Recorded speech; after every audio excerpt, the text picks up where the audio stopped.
Hi guys, ఈ రోజు మనం ద రెబల్ యొక్క మరో పార్ట్ చూద్దాం. ఇంతకు ముందు పార్ట్ ఎలా ముగిసింది? రాజు యొక్క అసిస్టెంట్ ను చూడగానే గిల్డ్ వాంగ్ ఇక దొరికిపోయాన్రా అనుకుంటున్నాడు. ఎందుకంటే వీళ్ళిద్దరూ మాయా యొక్క ప్రాంతంలో కలుసుకున్నారు. గిల్డ్ వాంగ్ కూడా అంతకు ముందు అడిగాడు, నువ్వెవరు, ఎందుకు ఇక్కడికి తరచుగా వస్తున్నావని. అప్పుడు అతడేం చెప్పాడంటే, నేను డిఫరెంట్ పాములను పట్టుకుంటాను, డిఫరెంట్ వస్తువులను రాజుకి ఇస్తానని చెప్తాడు. ఇప్పుడు అతడే రాజు యొక్క అసిస్టెంట్ అని తెలియవచ్చింది. ఇంతకు ముందు ఇన్నోసెంట్ గా సాక్ష్యం కూడా చెప్పాడు కదా, అది కూడా తెలుస్తుందేమో అనుకుంటున్నాడు. అతడు చూడగానే అడుగుతున్నాడు, నేను నిన్ను కొన్ని రోజుల క్రితం చూసానే, మెట్టులాగా వచ్చావు కదా, ఇంతకీ ఏం చేశావు, ఎందుకోసం రాజును మోసం చేశావు అని అంటుంటాడు. అప్పుడు గిల్డ్ వాంగ్ కు ఒకలాగా అవుతోంది. పక్కనే ఉన్న వైన్ తీసుకుని తాగుతున్నాడు. నేను ఒకసారి అతనికి మెట్టులాగా పనిచేశాను, మేం పని చేయకూడదా? అలా చేస్తే ఏమైనా హత్య చేస్తారా ఏంటి? ఆ రోజు మీరు నన్ను చూశారు కదా, మరి నా గురించి రాజుకి ఎందుకు చెప్పలేదు? ఇలా అడుగుతుంటే, ఓహో అదే, కారణం ఏంటో తెలుసుకోవాలని అనుకున్నాను.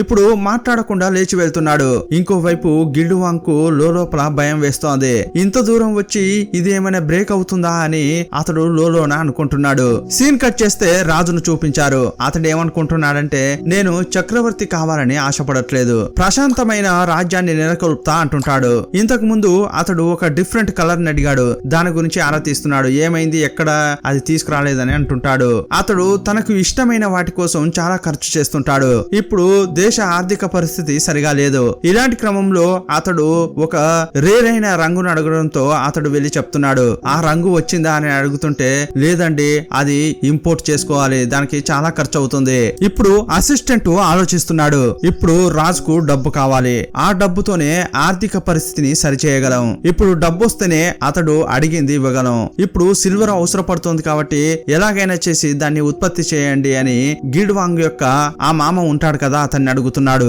గిల్డ్ వాంగ్ ను మీట్ కావాలి, అరేంజ్ చేయండి అని అంటాడు.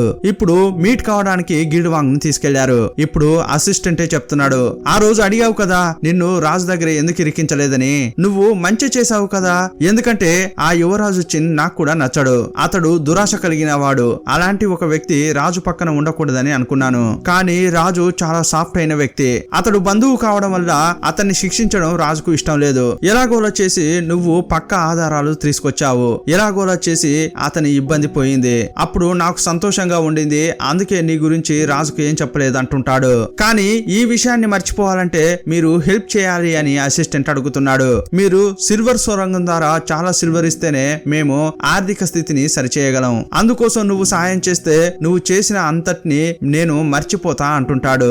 రాజుకు కూడా చెప్పను అని ఒక డీల్ మాట్లాడాడు. గిల్డ్ వాంగ్ కూడా ఇది కరెక్ట్ గానే అనిపించింది. ఇప్పుడు మిగతా వాళ్ళంతా ఏమంటున్నారంటే, రాజే మనతో డీల్ వేసుకున్నాడంటే ఇది మంచిదే కదా అంటున్నారు. కానీ సిల్వర్ సొరంగం ద్వారానే అంత డబ్బు సేకరించలేరు, దానికి ఇప్పుడు మనం కొత్తగా ఏదైనా ఆలోచించాలని గిల్డ్ వాంగ్ అంటుంటాడు. ఇప్పుడు గిల్డ్ వాంగ్ ఏం చెప్తున్నాడంటే, ఇంతకు ముందు రాజు ఆల్కహాల్ ను బ్యాన్ చేశాడు, ఎవరు తాగొద్దని చెప్పారు, కానీ మనం అప్పుడు దాన్ని దొంగతనంగా అమ్మాము, అప్పుడు డబుల్ రేట్ ఇచ్చి కూడా కొన్నారు, అప్పుడు ఎంత సేల్ అయింది, మనకెంత ప్రాఫిట్ వచ్చింది, ఆ విషయం మీకు గుర్తుందా, ఇప్పుడు మనం దాన్ని ఎందుకు సేల్ చేయకూడదు అంటుంటాడు.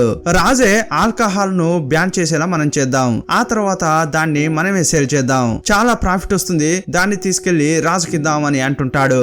రాజుకు హెల్ప్ చేసినట్లుంటుంది, మనకు కూడా లాభం వస్తుంది కదా అని గిల్డ్ వాంగ్ చెప్తున్నాడు. ఈ ఐడియాను రాజు యొక్క అసిస్టెంట్ కు చెప్పాడు. ఇప్పుడు ఈ విషయాన్ని ఈ అసిస్టెంట్ డైరెక్ట్ గా రాజుకు చెప్పలేడు. దానికి గిల్డ్ వాంగ్ ఏం చెప్పాడంటే, రాజు ఆల్కహాల్ ను బ్యాన్ చేస్తే చాలు, ఎందుకంటే దొరికినా కూడా రాజుకు మంచి పేరే వస్తుంది, ప్రజలంతా తాగి చెడిపోకూడదని రాజు అనుకుంటున్నాడు కదా, కానీ మేమే రౌడీలం, రాజు వద్దన్నా కూడా చేశామని నిందలన్నీ మేమే మా మీద వేసుకుంటాం, అందువల్ల రాజుకు ఎలాంటి సమస్య రాదు అని గిల్డ్ వాంగ్ చెప్తున్నాడు. ఇప్పుడు ఇతడు ఈ విషయాన్ని డైరెక్ట్ గా వెళ్లి రాజుకు చెప్పలేదు, ఎందుకంటే రాజు తప్పకుండా దీన్ని అస్సలు ఒప్పుకోడు. ఇప్పుడు అంతఃపురంలో ఒక చర్చ జరుగుతోంది, సమస్యల మీద మాట్లాడుకుంటున్నారు. అప్పుడు ఒక మంత్రి ముందుకు వచ్చి, రాజా, దేశంలో ఇప్పుడు తాగుబోతుల సంఖ్య ఎక్కువైంది, బాగా తాగి అల్లరి అల్లరి చేస్తున్నట్లు మహిళలు చాలా ఇబ్బంది పడుతున్నారు, దానికి సంబంధించి మనం ఏదైనా యాక్షన్ తీసుకోవాలి అని అతడు చెప్తున్నాడు. యాక్చువల్ గా ఈ పాయింట్ లేవనెత్తాలని అసిస్టెంటే అతనికి చెప్పాడు. ఇప్పుడు రాజు కూడా ఆలోచిస్తున్నాడు, అవును, మద్యం బ్యాన్ చేసి చాలా ఏళ్ళైంది, మళ్ళీ ఓపెన్ చేసాం, ఇప్పుడు కొన్నాళ్ల పాటు ఈ బ్యాన్ ఉండనిద్దాం, అందువల్ల జనానికి మంచి జరుగుతుంది కదా అని అనుకుంటున్నాడు. అందువల్ల వెంటనే ఆల్కహాల్ ను బ్యాన్ చేశాడు. కానీ అంతకంటే ముందు ఈ దేశానికి ఎంత సరుకు అవసరపడుతుందో అంత మద్యాన్ని గిల్డ్ వాంగ్ మనుషులు ఉత్పత్తి చేసి పెట్టారు. బ్యాన్ చేసిన మరుక్షణమే వాటిని తీసుకొచ్చారు. ఎక్కువగా తాగేది ఎవరంటే ప్రభుత్వ ఉద్యోగులు, అధికార ప్రతినిధులు. ఎంత రేట్ అయినా పెట్టి వాళ్ళు కొని తాగుతారు. వాళ్ళ ద్వారా వీళ్లకు చాలా డబ్బు వస్తోంది. కానీ యూన్ ఇప్పుడు పోలీసుగా పనిచేస్తున్నాడు కదా, ఇతడు జనం మధ్యలో తిరుగుతూ అంతా గమనిస్తున్నాడు. రాజు ఏం ఉత్తర్విచ్చాడంటే ఎవరైనా తాగితే అది పెద్ద తప్పు అని చెప్పాడు. కానీ ఇప్పుడు లోపలికి వచ్చి చూస్తే ప్రభుత్వ ఉద్యోగులు, రాజ ప్రతినిధులే చాలా మంది బాగా తాగుతున్నారు. బాగా తాగి అమ్మాయితో జాలీగా గడుపుతున్నారు. ఇదంతా చూసిన యూన్ రాజు ఉత్తర్వు ఇచ్చినా కూడా ఇలా జరుగుతుంది ఏంటని వెళ్లి మొత్తం రాజుకు చెప్పేశాడు. ఇప్పుడు రాజు ఏమంటున్నాడంటే ప్రభుత్వ ఉద్యోగులు, రాజ ప్రతినిధులే ఇలా చేయడం సరికాదు. ఆల్రెడీ నేను ఆల్కహాల్ ను బ్యాన్ చేయమని చెప్పాను కదా, కానీ ఇప్పుడు ఎవరు అమ్ముతున్నారు అని అడుగుతున్నాడు. అలా దొంగతనంగా ఎవరు అమ్ముతున్నారో వారిని కనిపెట్టండి అని ఆదేశాలు ఇచ్చాడు. ఇప్పుడు ఇంకొన్ని గూండా గ్రూపులు ఉంటాయి కదా, వాళ్ళు గిల్డ్ వాంగ్ ప్రాంతానికి వచ్చి మద్యం బాటిళ్లను మొత్తం పగలగొడుతుంటారు. ఇప్పుడు ఈ గ్రూప్ కు గిల్డ్ వాంగ్ గ్రూప్ కు బాగా ఫైటింగ్ జరుగుతోంది. మోగే ఉన్నప్పుడు అతని మనుషులు ఫైటింగ్ చేస్తుంటే మోగే సైలెంట్ గా చూస్తుండేవాడు. ఇప్పుడు అలాగే గిల్డ్ వాంగ్ కూడా సైలెంట్ గా చూస్తున్నాడు. వాళ్ళ నాన్న దగ్గర ఉండే మాలను ఇతడు కూడా చేతుల్లోకి తీసుకుని సైలెంట్ గా అంతా చూస్తున్నాడు. అప్పుడు గిల్డ్ వాంగ్ ను ఒకడు కొట్టడానికి వచ్చాడు. అప్పుడు అతన్ని గిల్డ్ వాంగ్ కొట్టాడు. ఆ కొట్టిన దెబ్బలకు గిల్డ్ వాంగ్ చేతికి రక్తం వస్తోంది. సీన్ కట్ చేస్తే రియా ఇంటికి వచ్చింది. వీళ్ళ కోసం వెయిట్ చేస్తోంది. రియా మాత్రమే కాదు, మోగే యొక్క ఫ్రెండ్ ఉంటాడు కదా, అతడు కూడా ఇంట్లోనే ఉన్నాడు. ఇదిగో అమ్మా, వాళ్ళు వచ్చేసారు, వాళ్ళ గురించి నువ్వు చాలా బాధపడ్డావు. ఇలా అంటున్న క్రమంలో గిల్డ్ వాంగ్ రాగానే రియా వెళ్లి అతని చేయిని పట్టుకుని చూస్తోంది. అతని చేయిని చూసి ఏంటి రక్తం వస్తోంది, నేను వెళ్లి డాక్టర్ ను పిలుచుకురానా అంటోంది. కొంచెం సేపు గిల్డ్ వాంగ్ చూసి డిస్టర్బ్ అయినట్లున్నాడు. టక్కున చెయ్యిని తీసేసి లేట్ అయిందని చెప్పి లోపలికి వెళ్తున్నాడు. రియాకు ఏమీ అర్థం కాలేదు, అలాగే నిలబడి చూస్తోంది. నెక్స్ట్ ఏం చేద్దాం అని అంతా మాట్లాడుకుంటున్నారు. అప్పుడు ఒక అమ్మాయి వచ్చింది. ఆ అమ్మాయి ఎవరంటే మోగే కలలోకి ఒక అమ్మాయి వచ్చింది కదా. అప్పుడు ఆమె ఏం చెప్పింది, వరపుత్రుడు తన శక్తిని సరిగా ఉపయోగించుకోకపోతే చనిపోతాడని చెప్పింది కదా. ఆమె దేవతనో ఏమో అర్థం కావట్లేదు. ఆమె నేరుగా గిల్డ్ వాంగ్ దగ్గరికి వచ్చి మీ నాన్న ఇలా చెప్పమన్నారు అని అంటోంది. నీతో ఒంటరిగా మాట్లాడాలి అనగానే అందరూ బయటకు వెళ్లి తలుపు దగ్గరే చెవి పెట్టి వింటున్నారు. అప్పుడు గిల్డ్ వాంగ్ ఏంటి విషయం అని అడుగుతున్నాడు. మీ నాన్న చనిపోవడానికి ముందు నన్ను వచ్చి కలిశారు. ఆ తర్వాత చనిపోతాడని నేను కూడా అనుకోలేదు. ఆయన నాతో కొన్ని విషయాలు చెప్పాడు, వాటిని నీకు చెప్దామని వచ్చా అంటోంది. ఇదిగో చూడు, వరపుత్రుడెప్పుడు తన శక్తిని కరెక్ట్ గా ఉపయోగించుకోవాలి. నువ్వు కొన్ని రోజుల్లో చనిపోబోతున్నావు. నువ్విప్పుడు నాటకాలు ఆడుతూ లాభం పొందాలని చూస్తున్నావు. కానీ నీ శక్తిని నువ్వు కరెక్ట్ గా ఉపయోగించుకుంటే నువ్వు ప్రాణాలతో ఉండొచ్చు, లేదంటే నువ్వు చనిపోతావు అని చెప్పింది. ఈ మాట వినగానే తలుపులు పగలగొట్టుకుంటూ అందరూ లోపలికి వచ్చారు. ఏంటమ్మా ఏం మాట్లాడుతున్నావు నువ్వు, బయటికి వెళ్ళి మొదట అంటుంటారు. అప్పుడు ఆమె బయటకు వెళ్ళింది. మిగతా వాళ్ళు ఏమంటున్నారంటే ఈమె మంత్రగత్తెలాగా కనిపిస్తోంది. మొదట గిల్డ్ వాంగ్ కు దిష్టి తీయండి అని అంటుంటారు. ఇప్పుడు అందరూ ఇంటి బయట నీరు పోస్తున్నారు. ఇక ఆ తర్వాత అందరూ పడుకున్నాక రియా బయటకు వచ్చి మొత్తం శుభ్రం చేస్తోంది. అప్పుడు గిల్డ్ వాంగ్ బయటకు వచ్చి ఈ టైంలో ఏం చేస్తున్నావు అని అడుగుతుంటే ఇదిగో చూడండి, ఆమె పిచ్చిదానిలా ఉంది. ఆమె పట్ల ఆమె వచ్చి ఇలా చెప్పింది, నా చిన్న వయసులో కూడా ఇలాగే కొంతమంది ఏరియాలో తిరిగేవాళ్ళు ఎదురుగా వచ్చి నువ్వు రేపు చేస్తావు, ఇవాళ చేస్తావు అని అనేవారు. కానీ అలా జరిగింది లేదు, మీరు దాని గురించి బాధపడకండి అంటోంది. పర్వాలేదే, నీ చిన్న వయసులో జరిగింది ఏది నాతో ఏం మాట్లాడలేదు. ఈ టైంలో నీ చిన్న వయసులో జరిగిన విషయాలని నాకు చెప్తున్నావు, ఇంకా చెప్పు నేను వింటా అని ఆమె తలను నిమురుతున్నాడు. ఆమె కొంచెం కొంచెంగా నచ్చినట్లు ఇతడు ఫీల్ అవుతున్నాడు. టక్కున చెయ్యిని తీసేసి నేను లోపలికి వెళ్తున్నా అని లోపలికి వెళ్ళాడు. నెక్స్ట్ రాజు యొక్క అసిస్టెంట్ గిల్డ్ వాంగ్ ను కలవడానికి వచ్చాడు. ఇప్పుడు గిల్డ్ వాంగ్ తో చాలా క్లోజ్ అయ్యాడు. ఇప్పుడు అతడు ఏమడుగుతున్నాడంటే మాయ గురించి విన్నావా అని అడిగాడు. నేను విన్నాను, ఆమె ఇప్పుడు అంతఃపురంలోకి వచ్చిందట కదా, ఆమె మనుషులు కూడా అక్కడే ఉన్నారట కదా, ఇలా నేను విన్నాను అని అంటుంటే ఓహో అలాగా, అలాంటి ఒక విషయం నా దృష్టికి రాలేదే అని అంటున్నాడు. ఎందుకంటే ఆమె ఇప్పుడు నక్షు అని పేరు మార్చుకుంది కదా, మాయ అక్కడే ఉందని ఈ అసిస్టెంట్ గిల్డ్ వాంగ్ కు చెప్పట్లేదు. వీళ్ళిద్దరూ మాట్లాడుకునేది రియా చాటుగా వింటోంది. ఇప్పుడు గిల్డ్ వాంగ్ కు మాయ గుర్తొచ్చినట్లుంది. ఒంటరిగా నిలబడి ఆలోచిస్తున్నాడు. అప్పుడు లియా వచ్చి మీరు ఎవరినైనా మిస్ అవుతున్నారా అని అడుగుతోంది. నేను మీకోసం వెయిట్ చేయాలని అనుకున్నాను, అందుకోసమే మీకోసం ఎదురు చూస్తున్నా అంటోంది. ఇప్పుడు నేను చాలా సంతోషంగా ఉన్నాను, ఎందుకంటే నాకు నచ్చిన వారి ముఖాన్ని ప్రతిరోజు చూస్తున్నాను. ఇలా అనుకుంటూ అతని సమాధానం ఏంటో వినకుండా వెళ్ళిపోతోంది. సీన్ కట్ చేస్తే సుగా గురువు ఉంటాడు కదా, అతడు చిన్ దగ్గరికి వచ్చాడు. నిన్ను పూర్తిగా ఈ శిక్ష నుంచి బయటకు తీసుకువస్తానా నాకు తెలియట్లేదు, కానీ దీనికి ఒక దారి ఉంది. దానికి నువ్వు రాకుమారుడనే పదవిని వదిలేసుకోవాలి, కొత్త గుర్తింపును వెతుక్కోవాలి. నేను చెప్పింది నువ్వు చేయాలి, కానీ దానికి టైం పడుతుంది. నెమ్మదిగా చేస్తేనే నువ్వు అనుకున్నది జరుగుతుంది అని అతడు హెల్ప్ చేయడానికి ట్రై చేస్తున్నాడు. అంతేకాదు ఇంకో విషయం ఏం చెప్తున్నాడంటే, నువ్వు ఎవరికైనా ఉపయోగపడాలి, అప్పుడే వాళ్ళ ద్వారా నిన్ను బయటకు తీసుకొస్తా అంటున్నాడు. అతడు చెప్పి వెళ్ళిన తర్వాత ఇతడు బాగా బుక్స్ చదువుతున్నాడు, నిద్రపోకుండా చాలా సిన్సియర్ గా చదువుతున్నాడు. ఇప్పుడు గిల్డ్వాంగ్ సారా అమ్మడం, రౌడీయిజం ఇలా ఒక గూండాలాగే బతుకుతున్నాడు. ఇంకోవైపు యూన్ అంతఃపురంలో పనిచేస్తున్నాడు. రాజు ఎప్పట్లాగే హాస్యం చేస్తున్నాడు. అతడు నవ్వుకుంటూ బుక్స్ చదువుతూ దేశంలో ఏం జరుగుతుందని పెద్దగా పట్టించుకోవట్లేదు. ఇదే టైంలో యూరి ఉంటుంది కదా, ఆమె ఇప్పుడు కొంచెం పెద్దగా అవుతోంది. ఆమెకంటూ ఈ అంతఃపురంలో కొంతమంది ఫ్రెండ్స్ ఉన్నారు. ఇప్పుడు ఒక్కొక్కరి లైఫ్ ఒక్కో వేలో సాగుతోంది. కొన్ని సంవత్సరాల తర్వాత చూపించారు. ఇప్పుడు అందరూ సౌకర్యంగా జీవిస్తున్నారు. గిల్డ్వాంగ్ గ్యాంగ్ కూడా బాగా హ్యాపీగా ఉన్నారు. ఇంకోవైపు రాకుమారుడు చిన్ ఉంటాడు కదా, అతని శిక్షాకాలం పూర్తయినట్లుంది. అతడు బయటకు వచ్చాడు.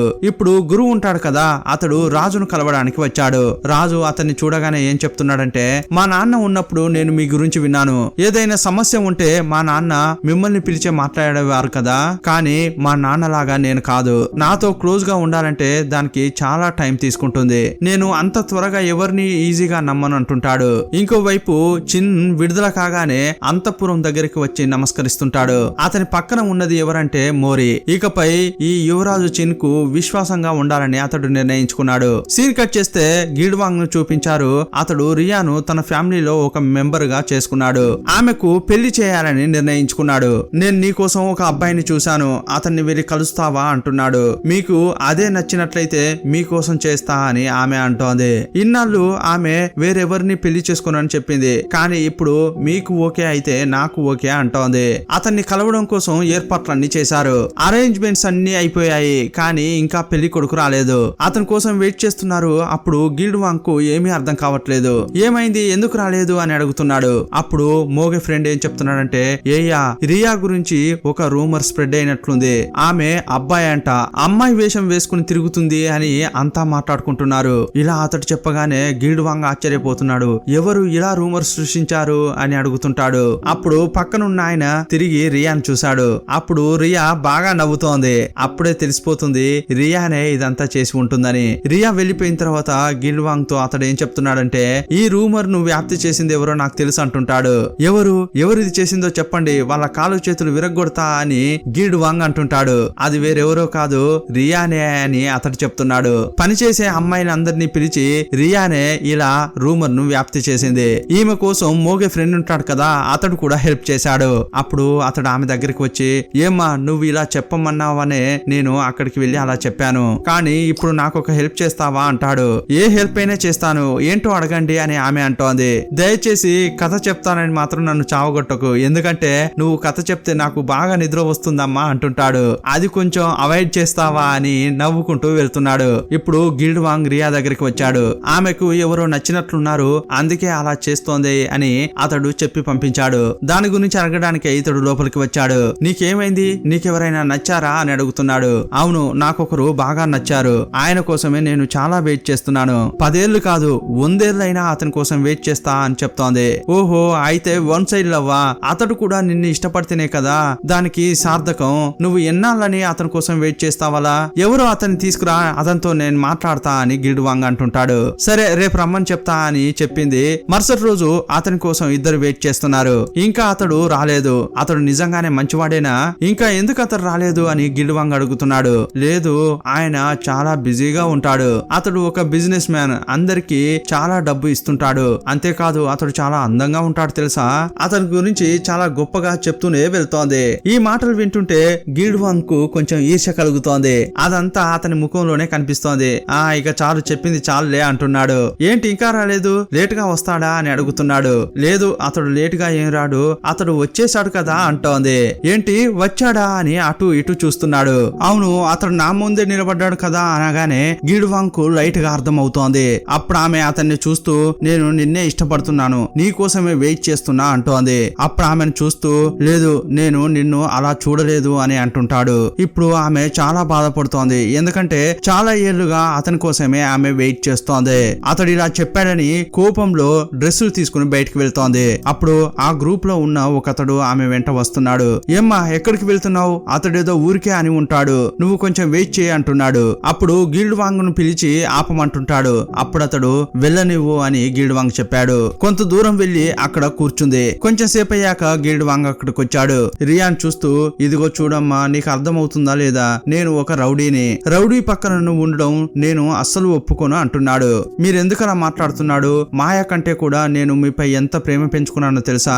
ఆమె కంటే కూడా నేను నిన్ను బాగా చూసుకుంటా అని చాలా ఎమోషనల్ గా మాట్లాడుతోంది. ఇప్పుడు ఆమె అలా చెప్తుంటే టక్కున ఆమెను కిస్ చేశాడు. ఇప్పుడు అతడు ఏమంటున్నాడంటే, నువ్వు కష్టపడకూడదని అనుకుంటున్నా, నా వల్ల నీకు ఏదైనా అయ్యిందంటే నేను ఏం చేస్తానో నాకే అర్థం కావడం లేదు. ఇలా చాలా ఫీల్ గా మాట్లాడుతుంటాడు.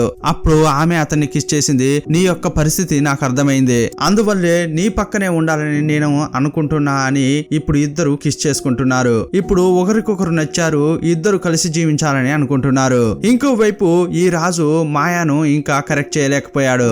ఆమె వెంటే తిరుగుతున్నాడు, కానీ ఆమె అతన్ని పట్టించుకోవట్లేదు. కానీ రాజును యూజ్ చేసుకుంటూ తనకు అవసరమైనవన్నీ చేసుకుంటోంది. అప్పుడు ఆమె ఏమంటుందంటే, అంతఃపురంలో ఉండే చెలికత్తలు మా దగ్గరికి పని చేయడానికి రాకూడదా?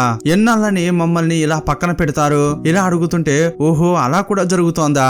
నువ్వేం బాధపడకు, నేను ఇక్కడ ఉన్న చెలికత్తలను నీ దగ్గరికి పని చేయడానికి పంపిస్తా అంటున్నాడు. ఆమె అడిగిన వెంటనే ఇతడు ఇస్తున్నాడు. అప్పుడు అతడు, ఎప్పుడు నీ హృదయాన్ని ఇవ్వబోతున్నావు అని అడిగాడు. అప్పుడు ఆమె ఒకలాగా నవ్వుతూ, నా హృదయంలో ఏముంది రాజా, అందులో ఏమీ లేదు అంటోంది. నువ్వలా మాట్లాడకు, నీ హృదయం యొక్క విలువ నీకే తెలియట్లేదు. ఇప్పుడు ఆమె గదుమను పట్టుకుని బుజ్జగిస్తున్నాడు.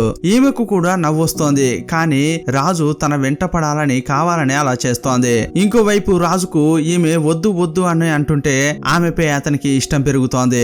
ఇప్పుడు చెలికత్తలను పంపుతామని రాజు చెప్పాడు కదా, తన దగ్గర పనిచేయడం కోసం కొందరు చెలికత్తలను ఆమె చూస్తోంది. ఆ చెలికత్తల్లో యూరి కూడా ఒక మనిషి. ఇప్పుడు కొందరిని ఆమె చూసి సెలెక్ట్ చేస్తోంది. అప్పుడు ఒక అమ్మాయి ఏమంటుందంటే, నేను చాలా ఇంట్రెస్టింగ్ గా ఉన్నాను, మీ దగ్గరికి ఎప్పుడు వచ్చి నేను పని చేయాలి అని అంటోంది. మాయాకు ఆ అమ్మాయి బాగా నచ్చింది. త్వరలోనే పిలుస్తా అని అందరినీ పంపించమని చెప్పింది. అప్పుడు ఆమె వెళ్లిపోయిన తర్వాత మిగతా అమ్మాయిలంతా ఆమెను చూస్తూ, ఏయ్ నీకు బుద్ధే లేదా, మనం చెలికత్తలం, మనం వెళ్లి అక్కడ పని చేస్తామా? అక్కడ లోపలికి వెళ్ళడానికే ఒకలాగా ఉంటుంది, అక్కడ పని చేయడం నాకు ఇష్టం లేదు అని ఇంకో అమ్మాయి అంటోంది. ఇంకోవైపు ఒక అమ్మాయిని చూపించారు. ఆమెనే యూరినా అనేది తెలియట్లేదు. ఆమె ఉంటుందంటే, అక్కడికి వెళ్ళాలంటే నాకు చాలా భయంగా ఉంది, ఈ అంతఃపురంలో ఉండడమే నాకు చాలా భయంగా ఉంది అని అమాయకురాలాగా మాట్లాడుతోంది.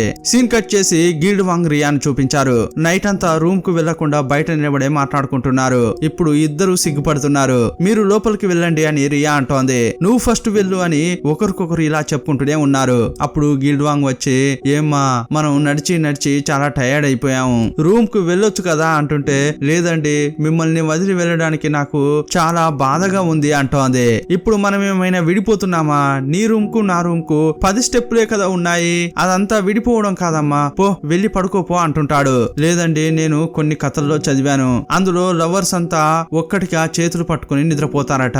అప్పుడు అతడు చెప్తాడు, నేను నిన్ను చాలా జాగ్రత్తగా చూసుకుంటానని. అలా మన విషయంలో జరగదా? మనం ఎందుకు చేతులు పట్టుకుని పడుకోకూడదు అని అంటోంది. అప్పుడు అతడు షాక్ అయిపోయాడు. ఊరికే చెయ్యి పట్టుకుంటా అని ఆమె చెయ్యి పెట్టింది. ఆమె కొంచెం బతిమిలాడుతూ మాట్లాడడం వల్ల అతడు కూడా సరేనంటాడు. ఇప్పుడు ఇద్దరు చేతులు పట్టుకుని పడుకున్నారు. ఆమె సిగ్గుపడుతూ పడుకుంది. ఇతనికి ఏం చేయాలో అర్థం కావట్లేదు. ఇప్పుడు ఇద్దరు మొసపోస్తున్నారు, నిద్ర రావట్లేదు, ఒకరికొకరు చూసుకుంటున్నారు. ఇప్పుడు అతడు చెయ్యిని తీసేసి తన తల కింద పెట్టుకున్నాడు. అప్పుడు ఆమె అతని చేతిపై పడుకుంది. ఇప్పుడు అతన్ని చూస్తూ, నేను చాలా సంతోషంగా ఉన్నా అంటోంది. మరుక్షణమే ఆమె పడుకుంది.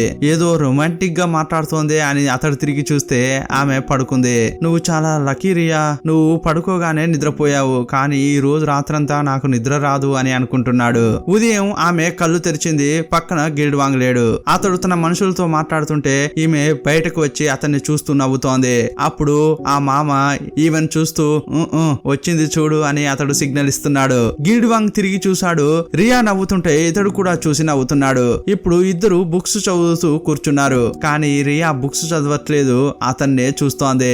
ఇక నన్ను చూసింది చాలు, బుక్ చదువు అంటుంటాడు. లేదు నేను నిన్నే చూస్తా అని అతన్నే చూస్తోంది. అప్పుడు ఆమె అతన్ని చూస్తూ, మన మధ్య అంతా అయిపోయింది కదా, ఎందుకు పెళ్లి చేసుకోకూడదు అంటోంది. ఏంటి అంతా చేశామా అని అతడు షాక్ అయిపోయాడు. అయిపోయాడు. లేదండి చెయ్యిలు పట్టుకోవడం, కిస్ చేయడం అంతా జరిగింది కదా, పెళ్లికి ముందు చేయాల్సిందంతా చేశాం, అందువల్ల మనం ఎందుకు పెళ్లి చేసుకోకూడదు, పెళ్లిపై నేను చాలా ఇంట్రెస్టింగ్ గా ఉన్నా అంటోంది.